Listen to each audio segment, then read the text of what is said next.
تو میرا چھوٹا بھائی چارپائی جا کے باہر رکھا اور لیڈیز بھی بیٹھ گئے اور وہ مرد جو تھا وہ بھی بیٹھ گیا۔ ابھی وہ بار بار پوچھ رہے ہیں میرے چھوٹے بھائی سے کہ یہاں جو بابا رہتا ہے،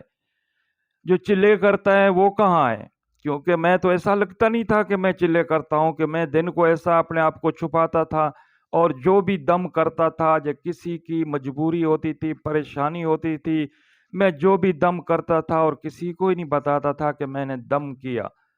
تو جناب وہ میرے چھوٹے بھائی سے پوچھتے رہے کہ وہ جو ہے آپ کے گھر میں بابا رہتا ہے، چلے کرتا ہے، وہ کہاں ہے؟ تو میرے چھوٹے بھائی نے کہا کہ یہی تو ہے جو آپ کو آ کے پہلے پہلے ملا، جب آپ نے دروازہ کھڑکایا، تو یہی تو ہے، میرا بڑا بھائی ہے، یہی چلے کرتا ہے۔ تو وہ حیران اور پریشان ہوئے کہ یہ تو ایک پاؤڈر لگا اور آنکھوں میں سرما ڈالے اور الٹے وال کیے، یہ تو ایک بدماش کی طرح لگتا ہے، ایک لوفر کی طرح لگتا ہے، تو یہ کیسے چلے کرتا ہے؟ کہتے ہیں نا کہ دیکھنے میں انسان، حقیقت خدا جانے، نگاہ ولی میں وہ تاثیر دیکھی، بدلتی لاکھوں کی تقدیر دیکھی۔ تو جناب میں اگر آپ کو اصل واقعہ اور اصل حقائق بتاؤں گا تو انشاءاللہ ویڈیو بہت لمبی ہوتی ہے، ہو سکتا ہے کہ میں اس کے 2 پارٹ بناؤں یا 3 پارٹ بناؤں، کیونکہ یہ بہت دردناک واقعہ ہے۔ تو جناب پھر میں نے رات کو ان کو وہاں مہمان خانے میں رکھا۔ مہمان خانے کے بعد صبح میں ان کے ساتھ چلا گیا سعد رحیم خان، ایک گاؤں ہے، اور انشاءاللہ وہ بھی میں آپ کو بتاؤں گا۔ تو اس میں جب میں گیا تو وہ بندہ جو تھا چیڑی کی طرح چونک رہا تھا اور زندگی اور موت کے بیچ لڑ رہا تھا۔ تو ایک اس کی بیوی تھی اور 2 بچے تھے، اور بیوی بھی رو رہی تھی، اتنی موٹے موٹے آنسو گرا رہی تھی کہ سائیں بابا ہمارے پاس جو بکریاں تھی وہ بھی ساری بیچ کے لگا دی، جو میرے ماں باپ نے مجھے زیور دیے تھے شادی کے وقت وہ بھی لگا دیے، اب تو ہمارا کوئی بھی سہارا نہیں اللہ کے بغیر، بھائی بھی چھوڑ گئے، بہنیں بھی چھوڑ گئی، آپ کو پتہ ہے کوئی کسی کا نہیں ہے، اب تو ہمارا روٹی کھانا بھی بالکل محال ہو گیا کہ ہم کہاں سے روٹی کھاتے ہیں۔ تو جناب میں نے پہلے ان سے واقعات پوچھا کہ یہ واقعات کیسے، یا آپ کی جو ٹانگیں اور دونوں پاؤں ٹوٹے ہوئے ہیں یہ کیا ماجرا ہے اور کیسے ٹوٹے؟ تو جناب وہ شخص کہتا ہے کہ سائیں بابا میرے پاس 10 اور 15 بکریاں تھی، جو میں بکریاں چراتا تھا اور اپنا گزارا گھر کا کرتا تھا، اور کہیں بھی مزدوری ملتی تھی تو وہ بھی میں کر کے آتا تھا۔ اور ایک دن ایسا ہوا کہ 2 دن ہلکا ہلکا بارش چلتا رہا اور بارش رکنے کا نام نہیں لے رہا تھا، اور میری بکریاں بھوکی مر رہی تھی۔ تو جناب یہ اس واقعہ سنا رہا ہے، وہی واقعہ میں آپ کو سنا رہا ہوں کہ وہ کہتا ہے کہ میری بکریاں بھوکی مر رہی تھی، اور ایک ایسی خطرناک جگہ تھی جہاں پر کوئی بکریاں والا وہاں جا کے ککر اور کھجوریں، اور اس جگہ پر جاتا ہی کوئی نہیں تھا۔ میں نے بولا کیوں، کیا بات ہے؟ تو اس نے کہا کہ سائیں بابا یہاں پر جو ہے ہندو رہتے تھے اور مسلمان بھی رہتے تھے پاکستان بننے سے پہلے، اور ہندو جو ہوتے تھے یہاں مردے جلایا کرتے تھے، اور ان کی ایک 4 دیواری ہوتی تھی، اس 4 دیواری کے اندر یہ لکڑیاں رکھ کے اور اس کے اوپر مردہ رکھ کے آگ لگا کے یہ چلے جاتے تھے، اور اس کے ساتھ جو چاروں طرف درخت تھے، ککر کے بھی تھے اور کھجوروں کے بھی تھی، اور خوفناک جگہ تھی، اس کو میں نے بھی جا کے بعد میں دیکھا، ان سے تقریباً کوئی 1 کلومیٹر دور تھی۔ تو وہ کہتا ہے کہ پھر مسلمان اور ہندو علیحدہ علیحدہ ہوئے، ہندو اپنے ہندوستان میں چلے گئے اور مسلمان جو ہے یہاں رہ گئے۔ اس کے بعد وہ جگہ سنج بیابان اور کھنڈرات بن گئے اور خوفناک جگہ بن گئی، اور لوگ کہنے لگے کہ یہاں پر خطرناک جنات رہتی ہے اور یہاں نہیں جایا کرے، تو کافی لوگ نہیں جاتے تھے، لیکن میری مجبوری کے 2 دن سے بارش ہلکی ہلکی چل رہی تھی اور میری بکریاں بھوکی مر رہی تھی، اور مجھ سے برداشت نہیں ہوا اور میں چلا گیا، کیونکہ وہ اتنا سالوں سے ککر اور درخت کھڑے ہوئے تھے، اس کو کوئی نہیں کاٹتا تھا، تو وہ بہت بڑے ہو گئے، 30 40 فٹ زمین سے لمبے ہو گئے اور بہت گھنے ہو گئے۔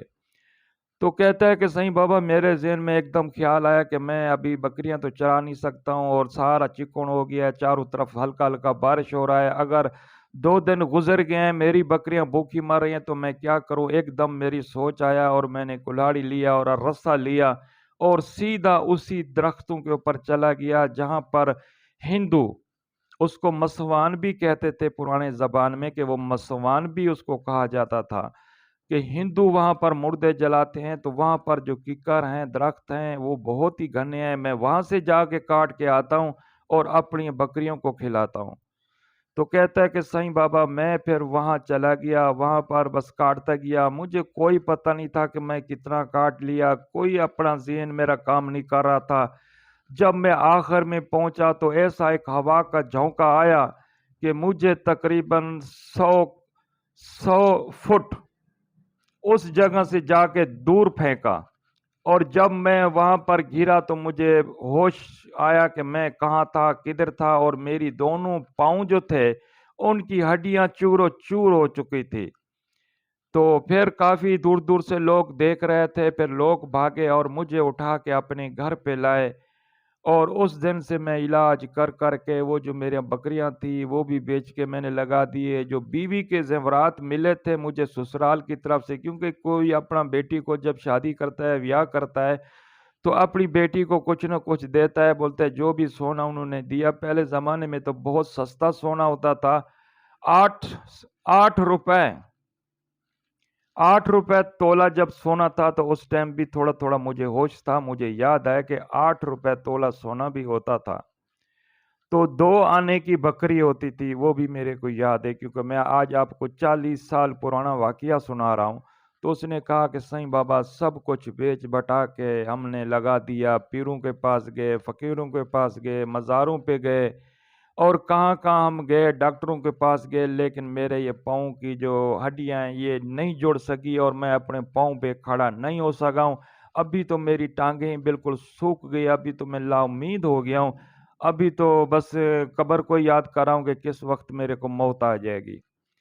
تو جناب جب میں نے اس سے یہ واقعہ سنا تو میرے ذہن میں ایک بات آئی کہ یہاں جو یہ واقعہ بتا رہا ہے تو یہاں یہ جنید کا حرکات ہے، اور جنید ہی رہتی ہے، اور جنید نے ہی یہ کام کیا۔ تو جناب پھر میں نے ان لوگوں کو کہا کہ آپ دور ہٹ جائیں، جب وہ دور ہٹ گئے تو پھر میں نے سورۃ الجن شروع کیا، قُلْ حَيَّ إِلَيَّ أَنَّا هُسْتَمَعَ نَفَرٌ مِّنَ الْجِنِّ فَقَالُوا إِنَّا سَمِعْنَا قُرْآنًا رَبِّنَا مَا اتَّخَذَ صَاحِبَةً وَلَا وَلَدًا وَأَنَّا كَانَ يَقُولُ سَفِيهُنَا عَلَى اللَّهِ شَطَاطًا وَأَنَّا ظَنَنَّا لَن تَقُولَ الْإِنسُ وَالْجِنُّ۔ جناب میں نے 3 بار سورۃ جن پڑھی، اور 3 بار میں نے سورۃ مزمل پڑھی۔ تو جناب پھر جنید حاضر ہو گیا۔ میرے خیال ویڈیو بہت لمبی ہو رہی ہے، اور پھر آپ تنگ ہو جائیں گے کہ اتنا ٹائم بھی آپ کے پاس نہیں ہوگا کہ آپ پوری ویڈیو سنیں۔ انشاءاللہ میں یہ پارٹ 1 کر دوں گا اور پارٹ 2 بناؤں گا، کیونکہ آگے بہت ہی بڑا زبردست ویڈیو بننے والا ہے۔ اور جناب ریتال سکھ اس اگلی ویڈیو میں پارٹ 2 میں آئے گا، اور کس طریقے سے پھر اس کو چھوڑتا ہے اور کس طریقے سے وہ طیبے ہوتا ہے، پھر انشاءاللہ اگلا عمل میں آپ کو پارٹ 2 میں بتاؤں گا۔ اسی ویڈیو کے ساتھ میں آپ سے اجازت چاہوں گا۔ پاکستان زندہ باد، آستانہ عالیہ نورانی زندہ باد۔ سائیں بابا حیدر علی شاہ جہانی والے کو اجازت دیں، اور زندگی رہی تو اگلی ویڈیو میں ضرور ملیں گے۔ یہ پارٹ میں نے 1 بنا دیا، اور اگلا پارٹ 2 بناتا ہوں انشاءاللہ۔ سکھ سردار، قبیلے کا سردار، انشاءاللہ ریتال سکھ جن قبیلے کا سردار کا طیبے کرنے کا، اس کا حاضر ہونے کا انشاءاللہ پارٹ 2 میں بتاتا ہوں۔